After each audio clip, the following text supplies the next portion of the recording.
Welcome to the Heroic Menagerie. In order to unlock the Shadow title for Season of Opulence and fill out your collections badge, you'll need to play this activity and play it well, because some of these new secret triumphs that I guess aren't so secret anymore aren't a walk in the park. The Heroic Menagerie has no matchmaking and contains enemies of up to 770 power, and this is alongside curated modifiers and most importantly the Extinguish modifier, which sends your team back to orbit if you all die or fail all of the encounters once. Within the Heroic Menagerie, there's some heroic exclusive loot and special triumphs that you'll need to complete to finish the Shadow Rises seal. Today, I'll be going over how to get all of the stuff from Heroic, and I'll be breaking down the best way to beat these triumphs so that you can get yourself the awesome new Shadow title. To start off, Heroic contains 3 specific things that aren't found in the normal version. The first is the Izanagi Burden's Catalyst, which drops once you beat the Heroic boss and open the chest with any combination of runes. Your Chalice must also be fully upgraded to get the Catalyst to drop. This requires 500 kills with the weapon and boosts the damage of a single honed edge shot by 20%. When opening the chest with any combination, even if it's just a single rune, you also have a chance to get the new Emperor's Chosen legendary ship, which is a completely random drop and not required for the Season of Opulence badge. What is required, however, are the Heroic exclusive swords. These swords work slightly differently from the other weapons. They don't need to be crafted with runes, and in fact, you don't even need to open the chest at all. The swords have a chance to drop directly after killing the boss, right into your inventory. It doesn't matter if you have any powerful gear remaining, and it doesn't matter how many runs you've done, you can farm the sword as much as you want. Maybe not as easily as the other weapons since it doesn't actually come from the chest, but it's still technically farmable. What's cool about these Year 2 versions of the original class-specific swords is that they come with brand new sword perks that actually sound pretty interesting. The first one is called Counterattack, where guarding while receiving damage grants you a damage buff for 5 seconds. It sounds a lot like the Military Arcstrider super, where you guard with Whirlwind Staff to get that super damage buff. I really like the sound of this one, and it could be great for boss damage. And the second new one is called Energy Transfer, where guarding while receiving damage generates class ability energy. This one's intriguing because off the top of my head, I can't really think of any specific scenario in which I'd want to use sword ammo to get my class ability back, but maybe if you pair it with the Titan's Stronghold gauntlets, you could get infinite barricades, which could be hilarious. Something else that was revealed today was the 3 secret triumphs required for the Shadow seal. Those are Lambs to the Slaughter, Break a Leg, and Uncontrolled Rage. And each of these triumphs require you to defeat the weekly Heroic Menagerie boss without allowing any fire team member to die during the fight. So you'll need to beat these 3 bosses flawlessly in order to earn these, and that's no simple task. So my clanmates and I have put together the best strategy to approaching the week 1 boss, Hasapiko, and how to make sure your entire fire team stays alive while being able to do enough damage to secure the flawless triumph. We almost beat this triumph ourselves last night. We got this close, and we're totally screwed with an unlucky death. I was thinking about uploading this as a guide last night, but I thought it might be kind of silly to upload a guide without the actual completed triumph in it, so that's why this guide is a little bit late. But now that I've done like 7 or 8 clears of Heroic Menagerie, we've got this strat down to a T. Shout out to my buddy Delonzo, he's kind of the mastermind behind this original strategy, and we just kind of added on to it with different things over time, so most of the credit for this one goes to him. Our team composition for this fight was 2 Orpheus Rig Hunters, 2 Sentinel Titans, 1 Bubble with Helm of Saint 14 and 1 Banner Shield with Ursa Furiosa, and 2 Well of Radiance Warlocks, one with Lunafaction Boots and the other with Phoenix Protocol. For our loadouts, all 6 of us used Outbreak Perfected as our primary source of damage, with the rest of our loadout varying, but most of us stuck with Loaded Question and Hammerhead, or the Void LMG from the raid, or some kind of Void grenade launcher. Outbreak Perfected is easily the best option here because it uses primary ammo, and while you'll still probably run out of it at some point, it's far more accessible than heavy or special ammo. Loaded Question is really good for taking down the Harpy shields, and it's also pretty dang good for the boss's shield as well, thanks to the Reservoir Burst perk. In my first few runs of the day, I tried out using Jotun in the final boss encounter so I could solo shield break, since it literally takes 3 Jotun shots by myself to break his shield. It's pretty nuts. But having the weapon take up my exotic slot just for a faster shield break was not worth it.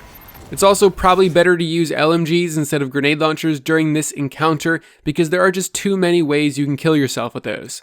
Your grenade launcher could hit a Well of Radiance staff, a Titan's bubble, you could hit another player or a wall in front of you. Yeah, it's not really worth the slight extra damage bump in the beginning. The Triumph is all about being as safe as you possibly can and eliminating as many dangers as possible, so it's why we went with LMGs like Hammerhead. You could really use any legendary in your heavy slot, but Hammerhead just has so much range and its void, it's awesome. Hands down, the safest place to stay throughout this entire fight is in the very back by the rally flag.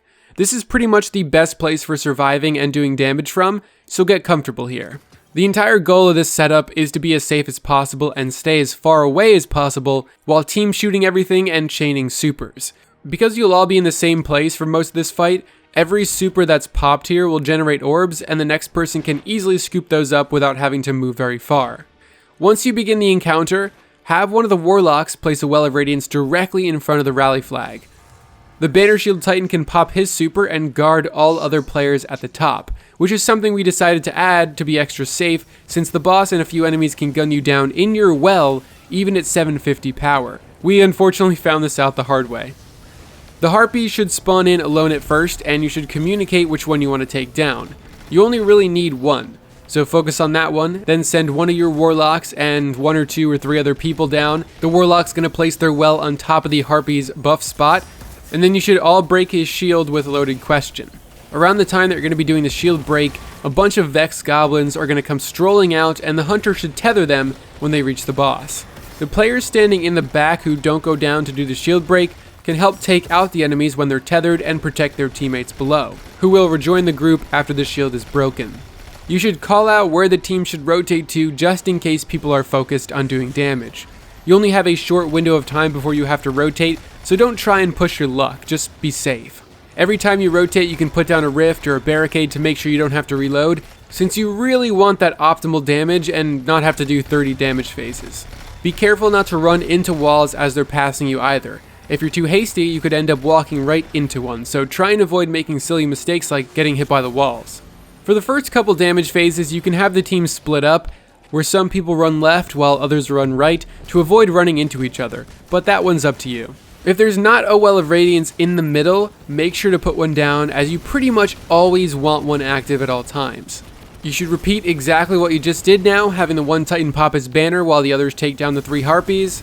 The tether is going to control the red bar enemies and you send the Warlock with their well and a few other players down to break his shield. You want to make sure there are no goblins or anything else close to the players breaking his shield because with Blackout on, just one melee from a normal red bar will mess you up big time.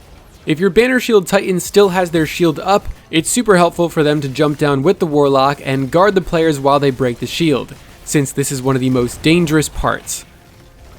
This will begin the second damage phase, and after 2 of these phases, you should have taken down at least half of his health, or around there at this point if everyone is close or at 750. After you chew through a bit of his health, he'll start spawning in Hobgoblin snipers on the upper left and right balconies. Depending on when they spawn, you're going to need to adapt quickly. If the Hobgoblins spawn during the Harpy buff phase, you should be able to take them out with the help of the well and the Banner Shield before it runs out, and before you begin damage phase. Putting a bubble in the back as soon as these snipers spawn is never a bad idea. If the snipers spawn during the damage phase, you'll have to react quickly to try to take them down while the walls are coming at you, since the snipers take priority over damage to the boss. Once damage phase ends, your team will be more than likely left in a corner exposed to the incoming fire of the boss or whatever snipers may have just spawned. In this case, definitely put down a bubble over top your team so that they don't get killed. This was a pretty big cause of death for our team. The boss will proceed to spawn in more goblins, more harpies, and eventually hydras, which should be dealt with like any other enemy. Tether them and take them out as quickly as you can so you can set up for a shield break. And this is the cycle of this encounter and the best way to beat it flawlessly. Wells always in the middle, Banner Shield guarding against the smaller enemies and boss fire, tethers constantly keeping the enemies at bay, everyone team shooting harpies, tethered enemies and snipers, having a safety bubble while in danger, and staying mobile and aware during the damage phase. You should aim to kill the boss in 4 to 5 damage phases, and if everyone stays alive during this entire thing, you've got your triumph. We're getting close to completing the collections badge and completing that shadow title, And if you're chasing that, be sure to check out my video explaining how to complete the Limited Blessings Raid Challenge, available this week, June 25th to July 2nd. Thanks for checking out my video, and if you liked it, consider sharing it around to someone else who might find it useful. Also, subscribing would be cool too, but hey, you do you.